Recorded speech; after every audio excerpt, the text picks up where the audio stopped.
1805 yil 2 aprel Daniya davlatining Oden shahrida it-do'z oilasida tavallud topgan. Sensan-ku. Bu mehribon nigohni unutib bo'larkanmi? Ha, oyijon. Demak, avval boshdan go'zal oqqush bo'lgan ekansan-da. Endi hammasini tushundim. Qalbim nihoyat taskin topdi. Meni ham. Axir oqqushlar ichida ham xunuk bo'lib qolishi mumkin edi-ku. Unda seni jon deb oilamizga qabul qilamiz. Men inni biroz kengaytirardim.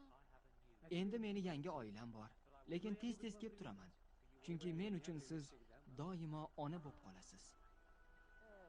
Ha.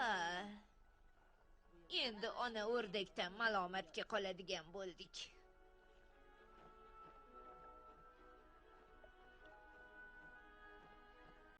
U Irkit o'rdakcha, botqoqlik shohining qizi, Burka bilan professor, Baqa singari ertaklar muallifi. Uning asarlari dunyoning 150 ta davlat tiliga tarjima qilingan.